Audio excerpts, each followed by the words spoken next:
So Eli, he was paralyzed, and it was something that happened when he was about 25. He fell off a ladder while he was working, and he was paralyzed, totally paralyzed. And at first, people, they would bring meals by and they would console him, and um, there was a lot of concern. And then as the years passed, fewer and fewer people would come over and, you know, talk to him. And so eventually the whole town just referred to him as the paralyzed guy. But he did have four friends, and they were really good friends, as we shall see in a moment. Now there was talk about this healer that was going from town to town. His name was Jesus. And it was incredible. I mean, just the wonders and the miracles that he would do. His friends just thought that this is it. This is our chance. I mean, I really believe that he can be healed. That's what they thought.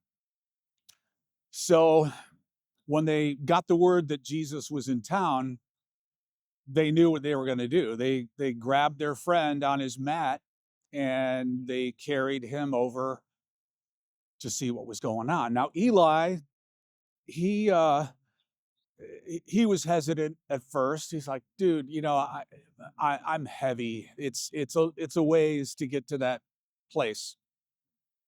But his friend said, no, we're going to take you there. We are going to get you to Jesus.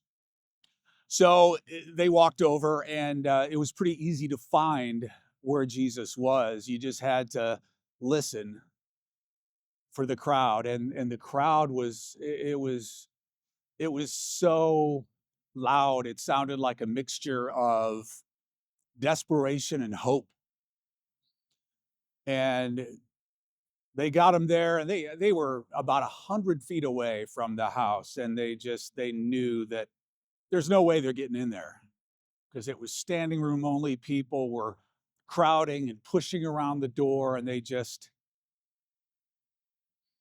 didn't think they would be able to get to Jesus. And for a moment they paused, and they were thinking about turning around, maybe just waiting for a better moment. But then they thought, okay, we can't get in the front door. Let's try something else. So they had two options. They could burrow under the ground to get to Jesus, or they could go through the roof. So they thought for a while, and they said, well, the easiest choice is to go through the roof. So let's try that. So they climbed up the roof. There was stairs up there. So they climbed up and just started digging. And they were they were frantically digging. They were like squirrels. They were just digging through the clay and the thatch, and they were making progress. And so finally one of their hands broke through, and they had made a small hole. Now the people on the inside, they heard some scratching noises, and they didn't know what was going on. And so then when they saw a hand punch through, and dust and dirt and clay and thatch goes everywhere, they went from startled to just curiosity, like what is going on. It was a spectacle. So I would imagine that Jesus came to a good stopping point while he was preaching,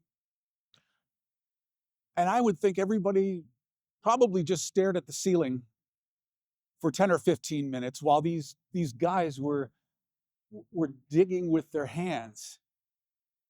And I don't think they fully knew what was going on until they saw the paralyzed man on the mat being lowered down to Jesus.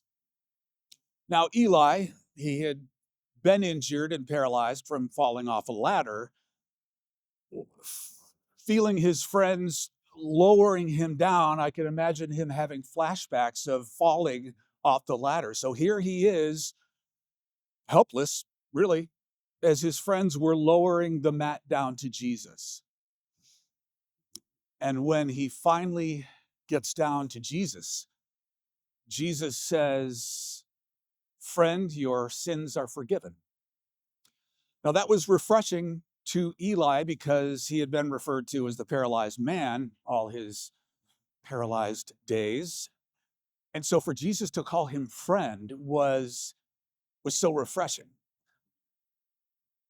But it was weird that Jesus had said, "Your sins are forgiven," because what he wanted more than anything was to be healed. That was the reason why he brought them, or why his friends brought him to Jesus.